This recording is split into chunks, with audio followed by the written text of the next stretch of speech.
Professor Caren, Mr. Marks, honorary guests, ladies and gentlemen. Minister Schwesig wishes to send her thanks for being invited, but she cannot be here today. She asked me to represent her today.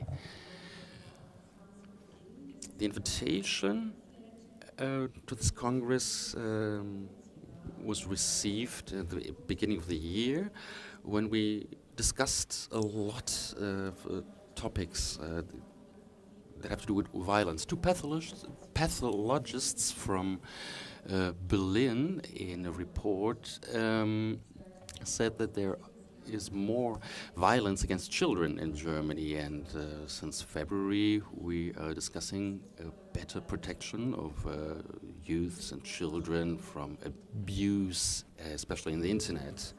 In March we received new numbers on the very diverse violence against women that are very terrifying. 62 million women have been victims of violence this or the last year, and in Germany every third woman was already a woman. In April we also received terrifying numbers on cases of rape in Germany. Every individual that becomes a victim of violence makes us very concerned. In public debates we always talk about how we can help the victims and punish the offenders. This is right and understandable. Especially victims need our support and our solidarity.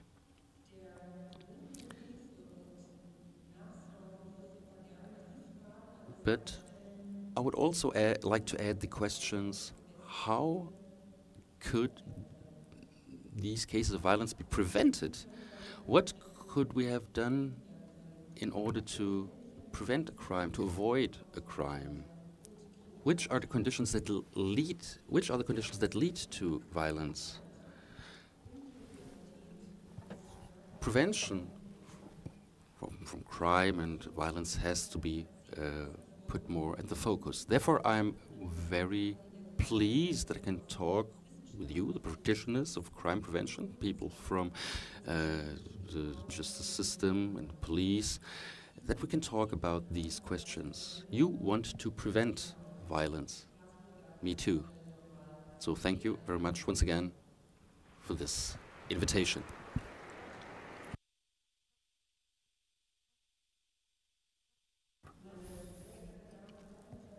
Ladies and gentlemen, prevention, this is the idea of preventing, as it is said. And this idea is based on the assumption that violence within a society is influenced by the circumstances that mark and form people and characters.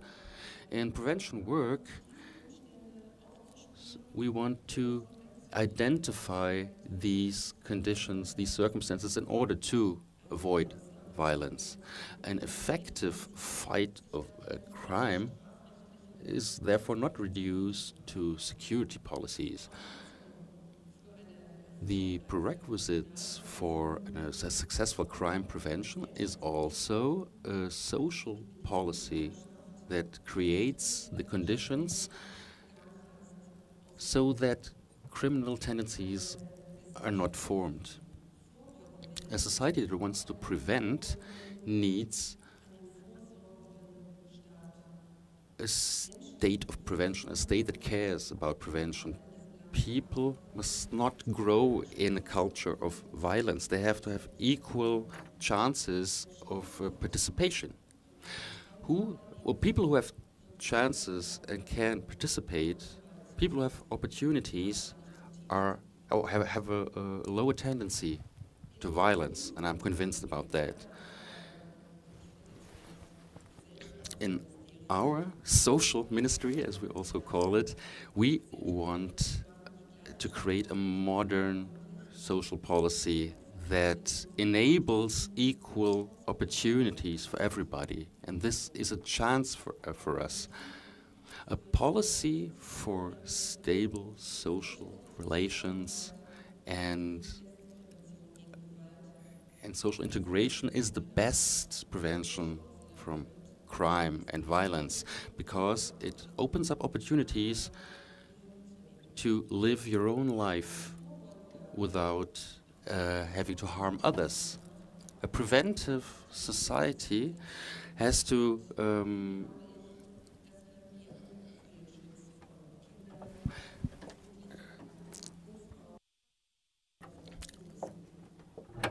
do a lot more for the weak in the society, for children and for women, for example. Prevention is most efficient when we start it early. Every child has to be able to grow up in an environment that protects it. And for me, this is modern juvenile policy. One focus of our work in the first month was to strengthen the protection of children from sexual abuse. In this area, a lot has been done, and there are lots of initiatives here. Also, the recommendations of the round table provide us with important aspects.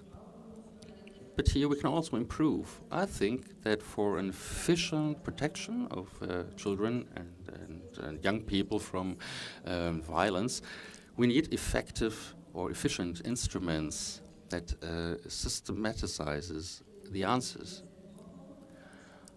In last week, Minister Schwesig has made concrete recommendations for that. There are 5 pillars. First of all, we have to have a stricter penal law. Minister Caren Marks has made suggestions here, and our ministry also strengthened that. Of course, certain crimes or certain things that we see on the internet that offenders search for on the internet have to be more punishable than it is now. And for that, we need also international laws. The second pillar has to consist of a better and more consisting punishment of offenders, and here the protection of young people also with our laws has to be more efficient. Girls and boys that are concerned by violent offenses during the whole process get better assistance throughout the whole trials and judicial procedures. And such an assistance is the first step into an autonomous life after such a terrible act of violence. And everybody should have the right to receive such an assistance. And with the third pillar, we want to effectively enable a better protection of children and young people. Children have a right to assistance also without their parents knowing about it.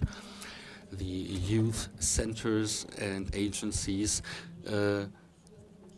don't have to first identify a serious situation in order for this to be possible. And through that, children and young people can get a better assistance. We have to make it easier for young people to seek assistance. We also want to promote the recommendations of the Roundtable for protection of young people in kindergartens and schools, etc. This has to be implemented. The child protection has to be integrated systematically into the qualifications of qualified staff in these institutions. We cannot leave this to chance. In practice, we need a common standard. A strong accent is also stressed with the fourth pillar, the assistance and consultation for concerned people. We want to talk more clearly about sexual abuse. We want to identify how we can better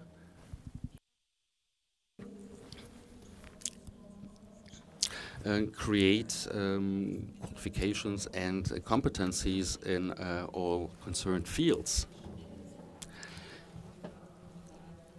There has to be a rapid access to therapy, consultation, and assistance for affected people, so that the victims can get assistance in a less complicated way and more swiftly. And we also have the network Don't Become an Offender, and through what we offer, programs and seminars that we offer, for example, at the Berlin Charity, we want to promote this. Especially in prevention, it is important to have early measures. Children and young people also, of course, use a lot the digital world. A world without internet is not possible for young people nowadays, and for us it is the same case. And therefore, with the fifth pillar, we have to improve.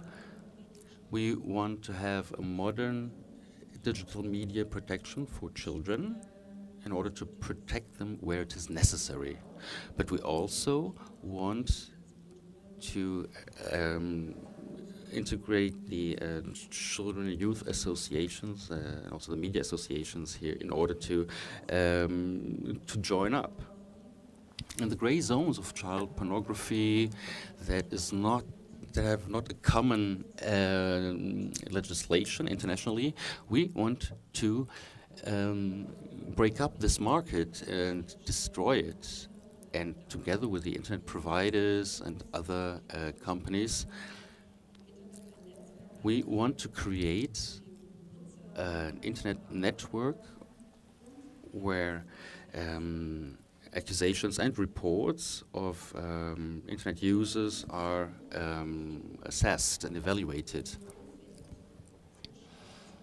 We want to make children and the environments so strong that they learn how to use the internet appropriately and safely. We have programs of consultations also for parents and for teachers, so that they are up to date with their children's world. We want to guarantee and to secure that children, but also their parents, are extensively informed. Ladies and gentlemen, I think that with these 5 pillars we are well set up in order to prevent violence against children and young people in a more efficient way, so that we can also support affected victims better. And we are prepared for a very constructive dialogue here. Such a dialogue, an extensive exchange of opinions, is also necessary for our fight against violence against women. Our ministry wants to do everything to support this, and you also make a significant contribution to that, so that violence against women must not be a taboo topic. This is important if you look at the numbers of how often women are victims of violence. Prevention and education is also our main topics here. The study of the Human Rights Agency has shown that violence has become a part of everyday life for women in Europe. 35% of women in Germany have once in their life, at least once in their life, experienced violence. 22% of women are affected by violence from their partners. 24% of women have been victims of stalking. 60% of women have already been victims of sexual abuse. More than 75% of these women, more than 75% of them don't use assistance or aid because they are afraid that nobody takes them serious or nobody believes them, or because sometimes they don't know whom to address. The help telephone for violence against women, offers this. Since 1 year, or for 1 year, women have this aid telephone that they can dial, but nobody. Oh, but this has to be more spread. The number has to be more. Has to be more popular. Everybody has to know it. Women now have this opportunity, and all the assistants there, all the consultants are women. And this telephone line is a good measure, and women have to have this opportunity.